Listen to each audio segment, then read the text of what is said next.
안녕하세요. 매일매일 습관처럼 매일헌법 정일영입니다. 자, 주말 1월 18일 토요일입니다. 주말 잘 보내고 계실까?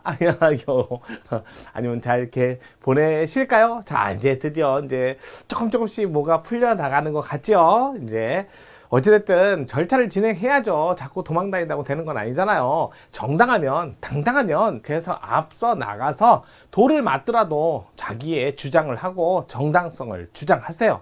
만약에 그게 법적으로 허용된다면 당연히 그럼 무죄죠. 근데 왜 그걸 피하세요? 피한다고 능사가 아닙니다. 자, 정당하다면 나서시고요. 아니면 책임질 게 있으면 책임지셔야죠. 자, 오늘도 보겠습니다. 여러분들 아마 자신의 행위에 대해서, 자신의 인생에 대해서 하루하루 책임지고 잘 진행하리라고 봅니다. 때늦은 후에는 분명히 많은 피해를 줍니다. 자, 볼게요. 잘못했다고 바로 하세요. 잘했다고 바로 하고. 저는 그냥 바로 그냥 제 무릎 90.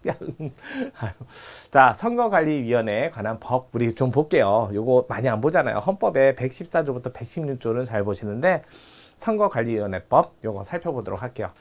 자, 선거관리위원회에 대한 설명으로 옳지 않은 거 헌법도 있고 그 다음에 선거관리위원회법 요것도 있죠. 그래서 요거 좀 보셔야 돼요. 요번에 뭐 사태 때 선관위가 많은 조금 문제가 절차상의 문제나 이런 것도 조금 내부적인 문제는 있지만 그래도 요번에 위험이 많이 왔어요. 그래서 이런 것도 좀 보셔야 돼요.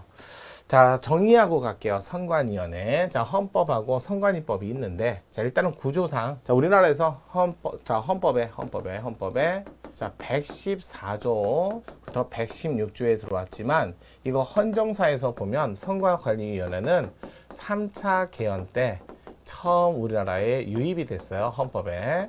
그래서 3차 개헌 때, 자, 중선위가, 중앙선거관리위원회가. 하지만 5차 개헌 때 드디어 이제 각급 선거관리위원회, 각급 선거관리위원회가 들어왔어요. 그러면서 이제 시군구라는 각급보다도 더 하위 선관위도 있어요. 어찌됐든 이 세 개, 요 둘은요, 9인이고요. 3인 이렇게 구성이 된 건 같아요. 다만 시군구 선거관리위원회, 선거관리위원회가 있는데, 요 설치해서 여기는 3인이지만 6년 임기로만 돼 있고, 6년 임기, 어떤 연임이나 중임에 관해서는 규정이 없어요.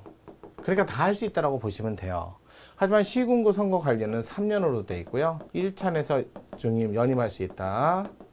그냥 연임할 수 있다. 이렇게 해서 이렇게 갖고 규정이 있는 건 시군구 선관이고 또 3년이 아니라 3인이죠. 어이구 6년, 3년 맞죠? 3년, 3인이 아니라 6년. 여기는 임기 6년만 돼 있고 여기는 3년. 그래서 연임간 이렇게 돼 있어요. 요게 이제 시험 문제. 그 다음에 이제 114조, 116조인데 특히 6항, 요거 조심하셔야죠. 여기 규칙이 2번 나와요. 여기 2번 나오고 그래서 규칙. 자, 사무규칙, 선거, 투표, 그 다음에 당내. 요건 사무. 자, 그 다음에 일반적인 내부 사무를 위한 규칙. 이렇게 나오는 거죠. 그래서 이거는 법률의 범위 내에서, 법률에 저촉하지 않는 범위, 저촉 안 하는 범위 내에서 이렇게 써 있고요. 이거는 법령의 범위 내에서, 이거는 법령의 범위 내지 저촉이란 말도 없고, 이거는 법률에 저촉되지 않는 범위 내에서 내부 사무를, 둘 다 법규성은 있어요. 자, 나머지 뭐 신분보장이라든지 이런 것들을 좀 보시고 115조에는 관계기관에게 요청하고 응해야 된다. 요청, 응. 그래서 115조는 요청, 응해야 된다. 응. 그래서 이응밖에 없어. 이렇게 요청, 응. 이렇게 외우시면 돼요. 요청, 응. 외우기 쉽잖아요. 115조. 116조, 나머지 이제 법률에 따라서 이제 법률을 만들어서 할 수 있는 거는 114조 7항에 있고, 나머지 이제 116조에 나머지 조문까지 해가지고 이렇게 정리를 하시면 돼요. 어렵지 않잖아요. 규칙재정권까지 다 해서 이건 중요한 조문이니까 반드시 하셔야 돼요.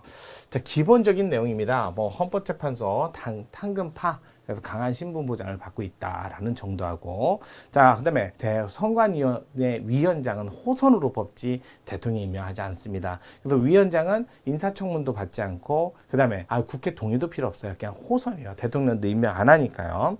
그러니까 그런 것들 때문에 시험에 많이 나왔는데 헌법적 문제로. 근데 이제 이번에는 선관위법도 문제가 나왔다는 거. 자, 볼게요. 국회직 9급인데 옳지 않은 거. 중앙선거관리위원회 대통령 임명 3인, 국회 3인, 대법원장 3인 각각이에요. 다 임명하지 않아요. 헌법재판소 재판관 9인은 모두 대통령이 임명하고 그중에 소장을 뽑지만 여기는 호선한다는 것도 위원장은 호선. 각급 선거관리위원회 국민투표 사무, 국민투표 선거, 그다음에 당내 경선에서 필요한 선거 사무도 담당해줘요. 관계행정기관 필요한 지시를 다 할 수 있으며 응해야 된다. 보세요. 요청하고 응해야 된다. 이거 115조 조문을 그대로 둔 거잖아요. 자, 각급 선거관리위원회 위원회 과반수 출석으로 개의하고 출석 과반수. 그래요. 각급 선관위 과반수 출석, 과반수 찬성. 의결 위원장은 가부동수 결정권 있다. 4번 각급 선거관리위원회 위원장, 상임위원, 부위원장 모두 사고했을 때 마찬가지요. 위원장은 호선이니까 임시위원장도 호선입니다. 호선에서 위원장 직무를 대행한다. 자, 5번 시군구, 구시군. 뭐 같은 말이잖아요. 선거관리위원회 위원은 3년으로 하고 연임할 수 있다. 맞죠. 그래서 이렇게 해서 3년이 요 부분이 틀린 지분. 그래서 요거 많이들 힘들어요. 그러면 이렇게 하세요. 시군구 3개죠. 예, 3년. 이렇게 해도 하셔도 됩니다. 뭐 어쩌겠어요. 선거관리위원회는 길잖아요. 각급 선거관리위원회 각급이니까 두 자니까 세 자는 아니잖아요. 그래서 시군구 세 자니까 3년 이렇게 배우셔도 안 잊어버릴 거예요 아마. 자, 이렇게 해서 정답은 5번이었어요. 오늘 정리 잘하셨죠? 그럼 주말 잘 쉬면서 내일도 찾아갈게요.